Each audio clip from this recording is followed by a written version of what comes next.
Salut les amis, j'espère que vous allez bien. Aujourd'hui on se retrouve pour une vidéo avec la 308 GTI phase 2.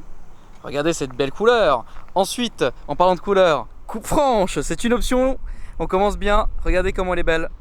Donc elle est bleue à l'avant, noire à l'arrière, avec des très belles jantes. Je suis très content de faire cet essai parce que j'étais très curieux de connaître cette voiture.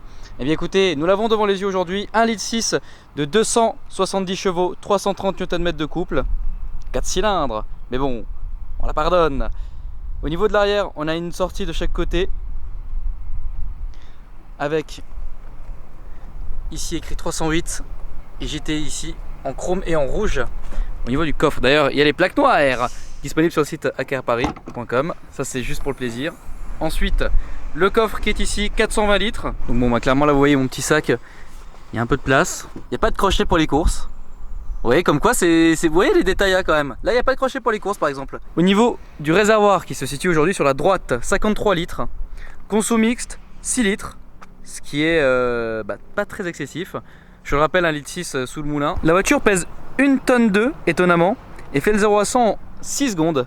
Sa vitesse max d'ailleurs est de 250 km/h. Maintenant la coupe franche qui est une option chez Peugeot, ne me demandez pas le prix. D'ailleurs le prix de base de cette voiture est quand même de 38 000 euros à peu près, je crois que c'est 37 000 quelque chose. Et ensuite sans les options. Donc après vous savez, vous avez toujours les remises etc. Chez Vend Mon Auto elle est disponible à certains prix, je vous laisserai aller voir sur le site internet si la voiture n'est pas encore vendue. Donc au niveau de la coupe franche, alors vous pouvez le voir donc à l'extérieur c'est pas un covering, hein. C'est plat, ici aussi, donc ça va jusqu'au toit. Mais alors attention, regardez, jusqu'à l'intérieur en fait, la coupe franche va jusqu'à l'intérieur. Donc jusqu'ici, vous voyez, c'est encore une fois, c'est lisse ici, hein, c'est pas un covering ou quoi. Donc ça continue jusqu'à l'intérieur. Vous voyez, même ici. Donc c'est une vraie couleur. On va en profiter vu que la porte est ouverte. Franchement, Peugeot se sont vachement améliorés, je trouve. Donc là, on retrouve du cuir surpiqué rouge. Ensuite, bon, pas de surprise, hein, c'est quand même du plastique. Mais bon, on a cette partie ici qui est en cuir quand même, tout le reste est en plastique. Siège en cuir. Arrangement là. L'Alcantara avec la surpiqûre rouge, surpiqûre noire ici. Le siège du milieu est en cuir. Les appuis-têtes sont en Alcantara, ça c'est sympa. Une prise d'allume-cigare très étonnamment là, voilà. Alors c'est très marrant, mais ici, voilà. Donc c'est un petit détail, mais est-ce qu'il y a de l'autre côté d'ailleurs? Non, il n'y a pas de l'autre côté. Ici, un petit rangement avec une vraie prise, 230 volts. Donc ça c'est, ça les gars.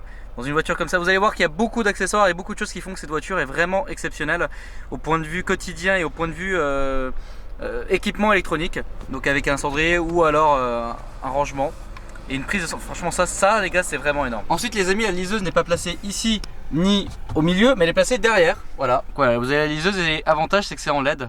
Ça les gars, bien joué quand même. Au niveau du siège conducteur, pareil. Ici c'est perforé avec du rouge en dessous. C'est très beau. Elle a le paxon de nom, si je le prononce bien évidemment, comme d'hab. Elle a le détecteur d'angle mort. Et ensuite l'intérieur je la ferai avec la GoPro. Mais il y a vraiment quelque chose que je voulais vous montrer. Il y a deux petites choses que je voulais montrer à la caméra normale. Je vais juste me permettre d'allumer l'électronique. Voilà. Donc juste déjà pour faire ça, parce que le Mazou qui est allumé depuis tout à l'heure, what the fuck. Alors une option que je trouve vraiment bien, vous voyez, donc là c'est mon téléphone, c'est Apple CarPlay. Alors là j'ai connecté mon téléphone via un câble. Et là j'ai accès à tout. Donc j'ai accès à Spotify. Donc là j'écoute une musique. Vous voyez, je peux la passer là. Et je peux accéder aux autres menus directement par là. Par exemple Waze. Donc la Waze, reprendre l'itinéraire, etc. Je vais éviter d'appuyer ici, mais voilà, parce que ça montre où j'habite, etc. Mais en gros voilà. Là le téléphone, Spotify. Et si je rappuie là, vous avez tout. Vous avez un WhatsApp. Voulez-vous que je vous lise vos messages ou en écrire un nouveau ? J'ai besoin d'accéder aux données de WhatsApp pour effectuer cette opération. Vous avez de nouveaux messages dans 3 conversations. D'abord, Teddy AKR informaticien a dit à Forum AKR Paris, on s'en est occupé hier soir. Voulez-vous répondre? Oh putain, c'est excellent. Ensuite. Et j'ai ces fonctions là. Il doit certainement en avoir plus. En tout cas ça, franchement, Apple CarPlay, mais les gars, mais ça c'est excellent. Je l'avais jamais eu sur d'autres voitures. Première fois que je découvre ça et franchement, mais j'ai envie de vous dire, mais je me vois pas rouler avec autre chose que ça. Déjà c'est énorme, vraiment. En termes d'équipement électronique, vraiment. Tout ça avec une prise USB ici, un allume-cigare là. Et une autre option qu'on va faire avant de passer à la GoPro, c'est le siège massant. Alors attention, quand je dis massant, c'est pas non plus Bentley ni Rolls, mais c'est quand même agréable. Vous avez une partie du dos qui fait des allers-retours en haut, en bas et sur la gauche et sur la droite. En tout cas, c'est très agréable. Voilà, donc ça. Vous pouvez régler les différentes fonctions par ici. Bon, en tout cas, beaucoup d'équipements électroniques. Et maintenant, on va passer à la partie conduite où là, franchement, il va y avoir beaucoup d'autres choses qui vont être étonnantes. Et vraiment, j'ai hâte de vous montrer ça. Bon, bah c'est parti, hein. Comme d'hab, les amis, on passe désormais à la GoPro. Il y a une GoPro placée aussi dans le moteur pour que vous entendiez le son. La clé se présente sous cette forme-là. Clé Peugeot, basique, simple. Bon, eh bien, allons-y.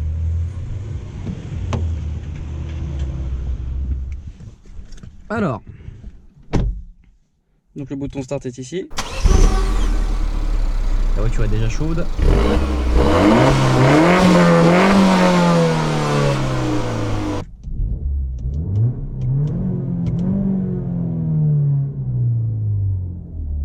Alors maintenant, chose très marrante, si je mets le mode sport.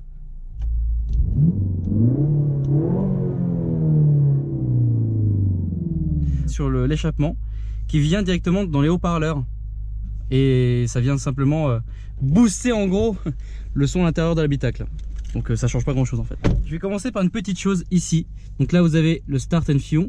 Ça va être l'alarme volumétrique je pense, hein. Et en fait à côté du start and stop vous avez deux boutons.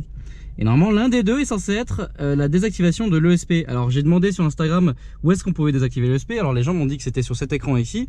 Sauf que je ne trouve absolument pas. Bon, il fait 32 degrés d'ailleurs, c'est très agréable, hein, bonne chaleur. Mais voilà, bon, j'ai pas trouvé. Bon, c'est pas grave, de toute façon, je vais pas désactiver l'ESP pour ce test en particulier. Mais voilà.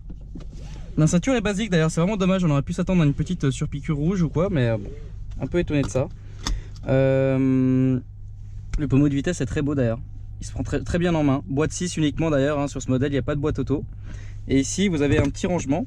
Donc là, ici, un porte-gobelet qui est un peu comme d'hab, hein, parfois un peu mal pensé parce que du coup là, vous pouvez pas mettre des choses très hautes.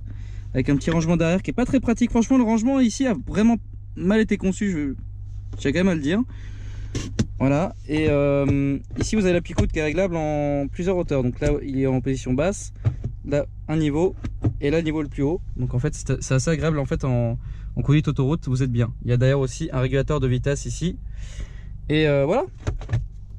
Et là c'est un frein à doigt que je ne supporte pas. Donc en fait là il est activé. Et si on avance quand même, en fait il se désactive tout seul. C'est pas j'écrase l'immense mazou. Et bah écoutez voilà, hein, je pense qu'on est parti pour faire le petit test. Putain ils ont vraiment le klaxon facile ici, hein. Putain c'est un truc de ouf. Ouais vraiment. Quelque chose que j'aime beaucoup c'est le volant. Qui est vraiment, alors là pour moi il est parfait. Vous voyez ça c'est pour moi la taille parfaite de volant. Petit, avec tout ce qu'il faut dessus. C'est top. Voilà, plus gros c'est chiant. Pour la conduite sportive, hein, je le rappelle, parce que pour autre chose, je m'en fous. Mais en tout cas, pour de la conduite sportive, c'est parfait comme taille de volant. Alors là, je suis en mode sport, comme vous pouvez le voir sur les compteurs qui sont rouges. Et je vais accélérer de la même manière. Et regardez, là, activer, désactiver, activer.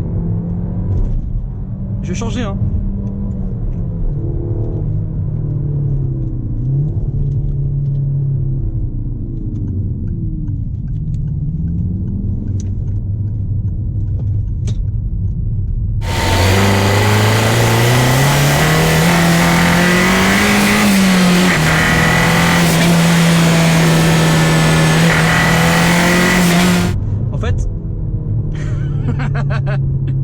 Comme tu te tiens, ça me fait rire. Vous avez les infos qui s'affichent ici, donc le couple, les chevaux et ainsi que la pression du turbo.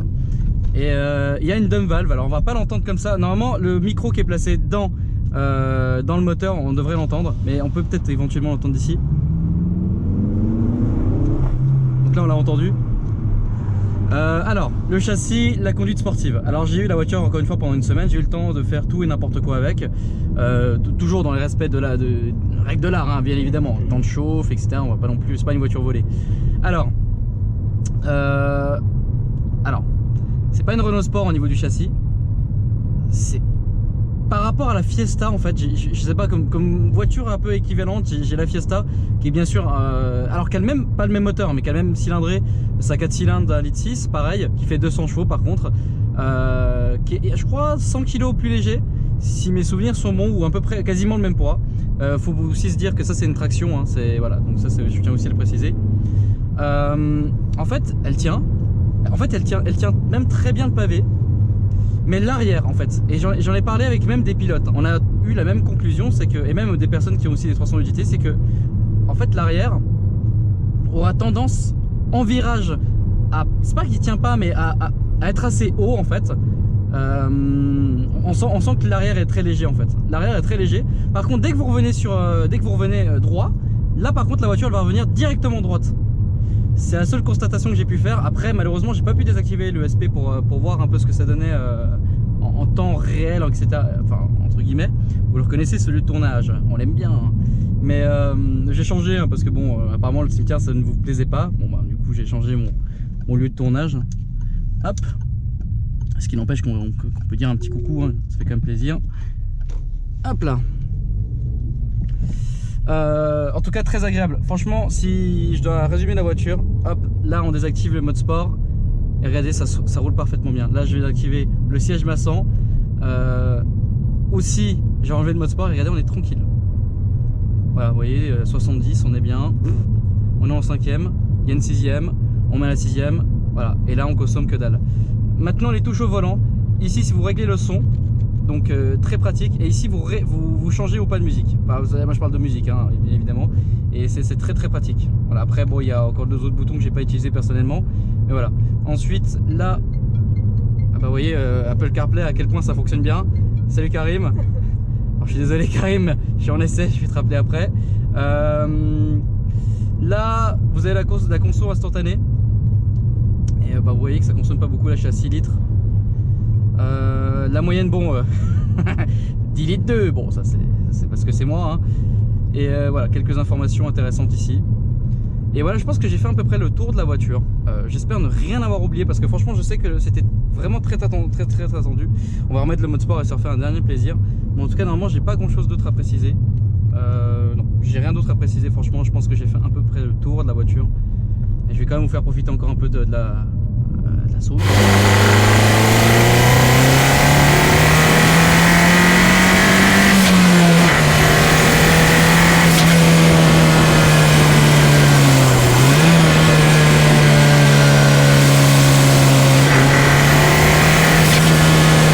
Ah oui, et puis vous avez des petites pétarades à l'arrière quand la voiture est bien chaude comme c'est le cas actuellement. Ça pète derrière. Alors malheureusement j'ai pas le micro derrière, devant, sur les côtés pour qu'on entende ça. Mais c'est le cas. Merci pour ton clignotant. Hein. C'était une info très utile de savoir que tu allais tourner là, mon pote. J'ai jamais tiré la première. Vous voyez, l'anti-patinage a fait son taf là. Et c'est pour ça que je suis vraiment très déçu de ne pas avoir pu l'essayer en off pour voir un peu jusqu'à quel point. En fait, je n'ai pas pu savoir où était la limite de la voiture. J'ai pas vraiment envie de voir sur route ouverte où sont les limites de cette voiture. Il faudrait vraiment aller sur un circuit. Pourtant il y a beaucoup de voitures où je connais les limites, celle-là je connais pas les limites. Je devais pas en être très loin à certains moments. Mais ouais, là-dessus je pense qu'il faut bien connaître la voiture avant de faire certaines bêtises avec. Je sais pas si on entend justement le petit plop derrière, mais on verra justement la caméra qui est dans le moteur. En attendant les amis, là tout de suite avant l'outro, je vais aller faire un petit check sur Car Vertical. De toute façon c'est une voiture qui est française d'origine. C'est une reprise de chez Van Auto, car oui vous pouvez faire des reprises chez Van Auto. Tesla avec les jantes Rauja. Car Vertical donc, qui est un site où vous pourrez vérifier l'historique de votre voiture, si possible avec un numéro de série.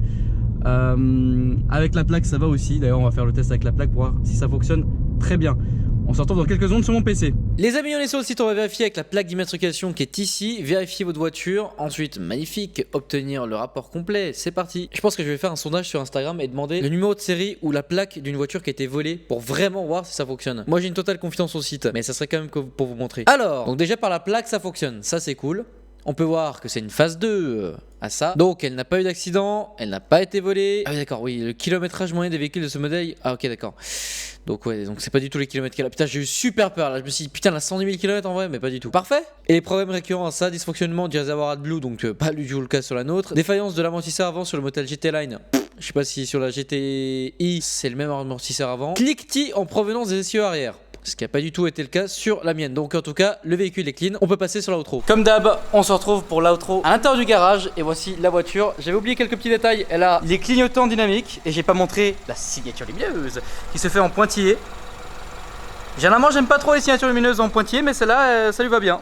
Voilà, en tout cas, là, les clignotants dynamiques à l'avant. Autre chose assez sympa quand même, je tiens encore à vraiment faire qu'il y ait le maximum d'informations pour vous. La caméra de recul mémorise les endroits, enfin je sais pas comment vous montrer, enfin je pense qu'il faut clairement que je vous montre comment ça fonctionne en fait. Que je vous montre la caméra de recul en fait, ce qu'elle a comme fonction. En fait regardez, elle mémorise les lieux, en fait elle mémorise. Il n'y a pas de caméra de recul sur le côté, hein, mais juste à l'avant, et ça c'est hyper pratique. Voilà, par exemple pour faire un créneau, franchement ça m'a vraiment aidé pour faire un créneau. Donc voilà, puis ici ensuite voilà. En tout cas les amis, si vous avez kiffé la vidéo, n'hésitez pas à liker la vidéo, à lâcher un petit commentaire, allez visiter l'Instagram de Tonton et l'Instagram de Vends mon auto. Vends mon auto, Akram Junior. C'est beau de te voir ici. un petit mot de la fin. T'étais en train de fuir et tout. Non, je fuyais pas, je te laissais finir ta vidéo. Je trouve que c'est une voiture elle est belle physiquement déjà. L'intérieur est très beau, ça marche bien. C'est une voiture qui marche bien. Ouais. Et c'est une voiture, je pense, qui rendra heureux le gars qui l'aura parce que c'est polyvalent en fait. Exactement, c'est tranquille, comme tu peux ouvrir, comme tu peux faire tes courses, comme tu peux avoir une famille, etc. Et je pense que c'est une très bonne voiture. C'est polyvalent. Ouais. C'est totalement polyvalent en fait. Ouais, c'est exactement ça que je vais ressortir de la vidéo, c'est ça. Moi, vraiment le truc que j'ai retenu où j'ai été vraiment bluffé, c'est la tenue de route. Oui, le Putain, châssis c'est est magnifique. pour une traction, mais attends, ça tient le pavé. Bon, ça doit bouffer de la gomme. Hein. Ouais. Et, ça tient super bien le pavé. Ouais. Ouais, le Là, châssis. franchement, Peugeot, là, côté châssis, waouh, Ouais. impressionnant. Non, le châssis est très beau. Magnifique. Voilà, mot de la fin. C'est beau. Ah, c'est magnifique. Allez, salut.